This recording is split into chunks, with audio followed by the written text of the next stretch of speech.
Hello and welcome into the latest edition of ESPN FC. I'm Dan Thomas, joined by Ali Moreno, and look at this. What? Hello, everybody. I'm pleased to be here. Are you? Fortunately, I have to be with those two I'm glad guys, somebody so. is. Let's take a look, shall we, at how the bookies have things set for the Champions League final that kicks off in less than 24 hours in Munich. PSG are your favourites to win their first ever Champions League. Inter coming in at 13-10. Here flying the flag for both sides, Inter Milan's biggest supporter, Don Hutchison's with us with all his Inter blood. Meanwhile, Julien Laurens and his whole family are camped out in Munich ahead of today's game. Jules, here's my concern. It's not going to be rubbish, is it? All right, then. No, don't worry about that. That's the last. Should be the last of your worries, because PSG can only play one way. We've said that all along this season, especially since the turn of the year when things have clicked for them. They will only play one way, and yeah, maybe Inter will be a bit more cautious. We'll have that experience. We'll be savvy, which they're very good at. They're very good tactically. They're always very organised. But as we saw against Barcelona, it can still make a great game, and I really expect a good final tomorrow. Savvy, though. That's a word that concerns me. Don, Inter, eh? Told you, they don't get the love and respect they deserve over the years, but they're here again. They're here again. They're in a Champions League final again. Inzaghi does it again. Oh, that's it. Good. That's it. Can they do it? Obviously, because of Don's fascinating answers, we're desperate for content. So what do we do when we're for that? It is a combined 11 from Don Hutchison, taking a look at both squads. Have you put any PSG players in it, Don? Yeah, some of them. Of course I have. I think I've been very fair. I mean, how do you try and put a combined 11 when both teams play completely different systems? So that was tricky. But listen, I think I've gone with the side that's pretty much ridiculously good, by the way. The two fullbacks, best fullbacks, I think, in world football. Bastoni would get in there alongside Marquinhos. I mean, try Trump and those three in midfield. And then Kvaratskhelia and Dembele either side of Lautaro Martinez. So I think that's some 11, by the way. I think I've done quite well. Well done. Pat yourself on the back. Don, Jules, do you agree? I haven't seen it yet. You can't see it. Oh, you need Frank Zoom return. From what Don says, it sounds pretty good to me. Yeah, I would have Lautaro and Bastoni every day, and then you can make a case for Çalhanoğlu potentially with Vitinha and somebody else in that midfield three. I love João Neves. I think he brings so much to this PSG team. So yeah, I think we're on the same page. Yeah, I would have thought that Don would have thought about Neves. Really, he showed to the world his character, his consistency, and his talent for sure. More than Fabian Ruiz for me. Let's take a look then. We've ticked that box. Let's take a look at everybody's predictions for the final. Ali, let's start with you. Let's take a look at how you think this is going to play out. Hey. 2-1. Oh, God, I've gone with the same as Don. Is that a good thing? Definitely not with his Probably not. So Inter wins on penalty for you? Yes, I believe so. Okay. Yeah. Right. Well, what I would say is that while Inter have all the things that Jules mentioned and Don has mentioned over the course of the whole year, it's also true that they had a good amount, and I mean a good amount of good fortune in order to get to this point. We think of Inter as savvy, as Jules just mentioned, and organized and what have you. They allowed 6 goals in 2 matches against Barcelona, and they allowed a bunch of chances to Bayern Munich. In fact, I would argue that they were second best to Bayern Munich and second best to Barcelona, and they're quite fortunate to be in this final. Now, you could also say that they have been very efficient, very effective, very opportunistic, and when they have been called upon to make one big play in one key moment, they've done so. They're going to have to do that again tomorrow. I don't think it's quite enough. I think PSG, on the whole, the totality of PSG is superior to that of Inter. You've gone 3-1. You've gone convincing, no problem, easy. Because I have to say the truth, I've been disappointed with the 2 legs that they played against Barcelona, Inter Milan. I really thought they were the favourites, and I put Inter Milan winning the Champions League before those 2 games against Barcelona, because they, for me, were the perfect picture of what the Italian football used to be. Strong at the back, scoring 1 goal, bye-bye, winning, getting the 3 points and being qualified. But after those 2 games, I changed my mind because they opened up and they scored goal there, they went through, but they conceded 6 goals. And that's not what I was expecting from them. And I think against Paris Saint-Germain and a very talented forward line, they're not gonna win that final. In English, we have an expression, liar, liar, pants on fire. Mm-hmm. Was there something similar in French? Like if someone is a liar? No, yeah, un menteur, toujours un menteur, but I think it goes with what you say. Yeah, I think that's exactly what we can describe as Jules with his prediction. What is that? You don't think Inter are going to win 1-0, Jules? I do. Listen, the hard prediction very much is with Ali and Frank, and I want PSG to win. So, but as you said, half of my family is here. My kids, my brother, my cousins, my best friend. Literally, it would be amazing. And I think Inter don't have the legs to go and press PSG high, and PSG will have the ball and will be able to probably dictate the tempo of the game. No problem. But Inter have two things. The experience that is so valuable when you get to a final. Let's not forget, this is a very young PSG team, the youngest in the competition, against the oldest, against the team that was there 2 years ago. This is PSG are ahead of schedule. We said that all along this season, as great as they've been in 2025. The plan was not to win it this year. It was next year, year 2, probably year 3 even of this project under Luis Enrique. And set pieces, I'm so scared of set pieces. And you know what? I can see a scenario where PSG play great. They have chances, they have the ball, they're fun. They don't take those chances. Inter's corner set piece. We lose 1-0 and I cry my eyes out.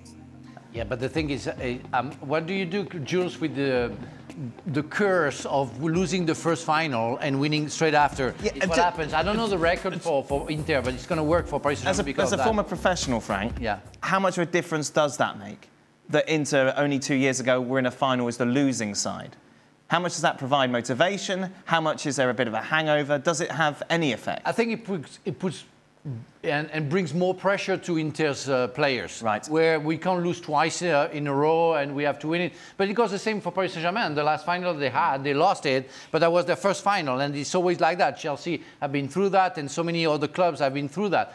But I think this was the 11 that lost against Manchester City. Yeah, I think for Inter, especially for Lautaro Martinez, Varela, Bastoni, those players who are still there, they want to win. They don't want to be losers, you know, or runner-ups, if you want to be nice. But they want to win, and because of the pride, and it's got the same for Marquinhos, for example, who was belonging to the team who lost the Paris Saint-Germain final. Ali, advantage or disadvantage that you were here 2 years ago? Okay, if we just take the starting 11 from Inter against Manchester City, I would say, and I would take this team, that team that lost to Manchester City, I would take them to win tomorrow against PSG. I don't think that the version of Inter that we have this season is better than that version of Inter, because defensively, that team was what we think and picture of what an Italian team should be, according to you, Frank. Mm-hmm. It's not what we have seen from Inter. Defending hasn't been an area of strength for Inter. And so I look at areas that trouble me if I'm Inter. We saw the mismatch that it was Lamine Yamal against Di Marco, for example. And it was a mismatch. Mm. And I can see a version of the same thing happening tomorrow. I can see isolation by Dembele or Doué or Kvaratskhelia, and the outside against the Inter outside players. I can also see a mismatch in the midfield, the dynamic movement of the PSG players in that midfield.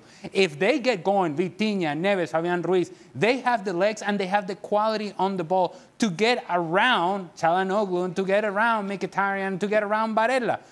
So the areas that we consider of strength of Inter can be actually exposed by PSG. And again, you do the math and it doesn't add up for Inter. But the one thing that you hang on to if you're Inter is that you have experience and you have know-how. Right. And that has to be enough. If that's not enough, if it's about quality and quality of execution, I still think that PSG is a superior team. Do you agree with Ali, Don? No. I think if you go back to the Arsenal game, and I refer back to that game because it was something I've not really seen before, when you think of potentially Inter's best two players, and Bastoni and Di Marco would come into that conversation against Arsenal, and he dropped the pair of them. He played Darmian on Bukayo Saka to stop him, and he played Jan Bissek on the left of the three, who's very physical, he's quite athletic, very, very strong, and he nullified Arsenal's left-hand side because he realised that if you stop Arsenal's left-hand side, you stop potentially probably 75% of what they do. Now, I know they've got wide players that can hurt you on either side, but Dumfries is quite capable of, you know, being up and down that right-hand side all night long, even if it goes into extra time. So, yes, the strength of PSG is keeping the ball in midfield. The strength is getting the ball out wide to two wingers who are very direct and pacey and technical.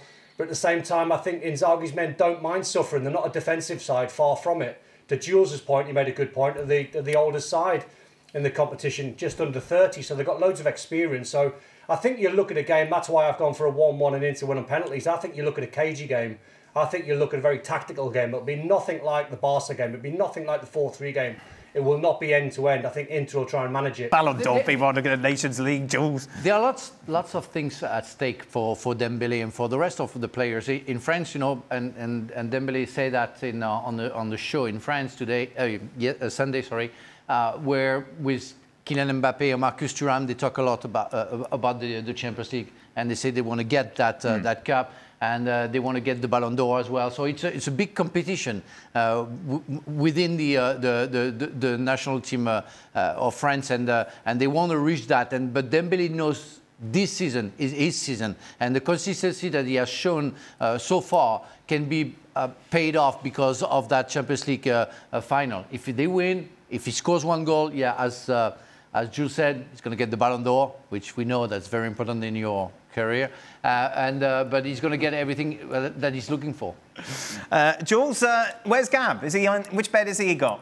A bigger one. He's not in this hotel. This is too posh for him. He's somewhere like. Oh, too posh for Gab. Goodness me. You've done well to leave the camp. You've done well to film it. Don, why aren't you there? I'm just taking a few days off before I start the Club World Cup, so I'm looking forward to watching it on the TV. You have to speak Italian. If you spend 20 minutes, by the way, if you spend 20 minutes and no one's mentioned Lautaro Martinez, all right, go on then. No one's mentioned him, so keep an eye on him. Go on then, mention him. He's amazing. He scores in all the big. Well, he scores in the big finals, doesn't he? He scored in the Copa America final. I think the last World Cup probably wasn't his World Cup. I think Julian Alvarez sort of stole the show, but it's not. I wouldn't bet against him scoring in the final for sure. I would say that Jules mentioned Lautaro Martinez. I'm just saying. If Don is paying attention, Lautaro Martinez was mentioned. Yes, indeed. You can have that. Frank, how much is this going to set a precedent for PSG going forward? Are they going to be losers of another final? Or how much does this change the narrative around them if they go and win in Munich? It's hard to say, you know. It's hard to say. As I said, lots of things at stake. Paris Saint-Germain has to win because the club... the country behind them, not only France, so but Qatar. Want PSG I'm not talking about France. I'm talking about Qatar. They want to win. They want to win. Do France want them to win? Oh yes, most people, except Eric Dimeco, the former Marseille player. It was funny, but yeah, it's true that Marseille is the only team who won the Champions League. Yeah. But I think, overall, and Jean-Pierre Papin say that, Basile Boli say that too, and so many other players, Didier Deschamps as well, former Marseille players, they say that they want Paris Saint-Germain to win. It's overall, it's France winning, and we need another team to get the Champions League final.